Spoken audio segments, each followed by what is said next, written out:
What I thought I'd do now is to do one of the rock planting. This is one of the courses that I offer my students. I listed under rock planting with 4 different categories.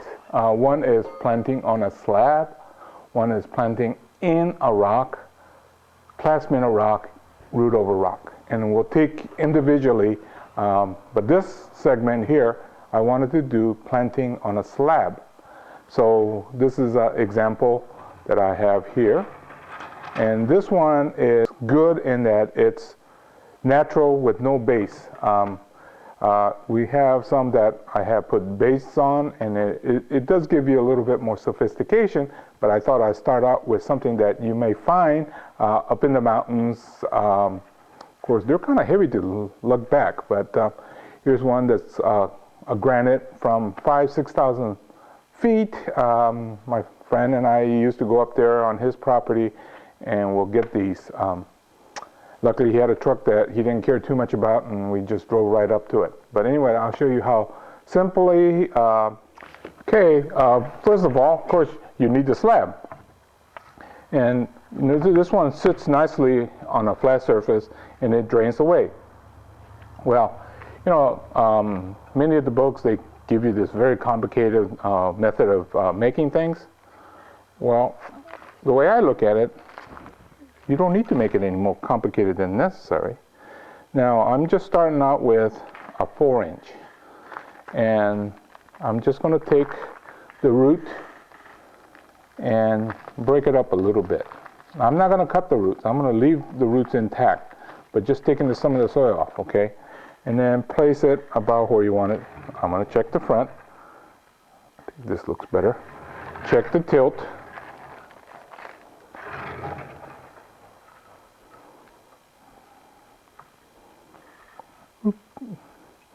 There we go.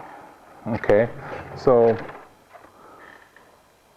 I haven't done anything except taken out of the container and just took some soil off the bottom and spread the roots. Then take fresh soil.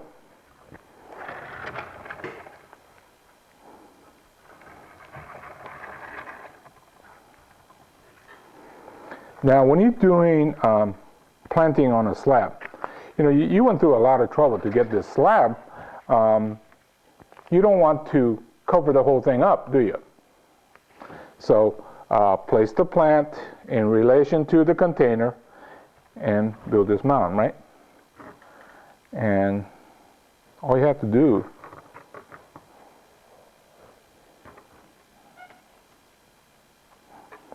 you have to put the moss on, or else it's very difficult to water, if not impossible.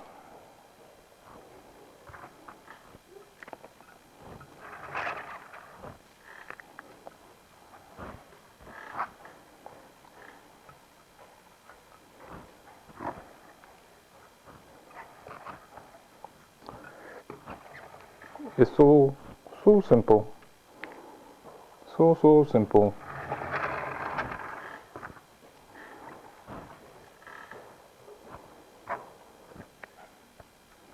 Now, this is your front right here. Of course, we're going to spend some here. Okay, remember when I made this one here? And it's a little unusual for a slab, but I did this. And there's a number of different ways to approach it. One is to take and put something like this in. Okay? And it makes the rock feel large. Small plant, large. That's not bad. But I'm just wondering, should I take advantage of that, where it comes down like that? So I would think that this is more normal, but I think most of you are beginning to think that I'm not that normal anyway. So instead of the normal way out, I'm going to try some, even this IV. But I think I ended up with this kind of skinny, long Chinese elm. And what I did was, it was just a 4-inch that's tall. I wanted to bring it and balance this out. I knew when I started that this side looked like it was chopped off. By bringing this as a semi-cascade, that it balances it out.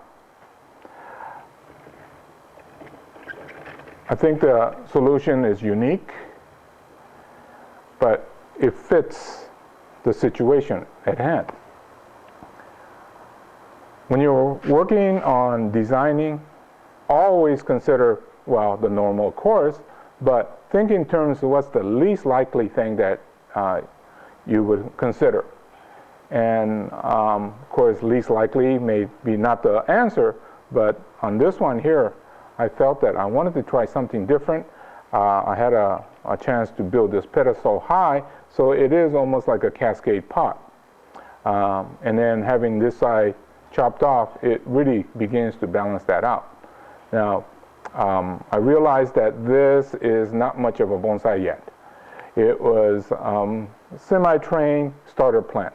I needed something with a small root ball so that it could go in here without a lot of root disturbance. Today is September 1st, and a temperature is still past the 100 mark.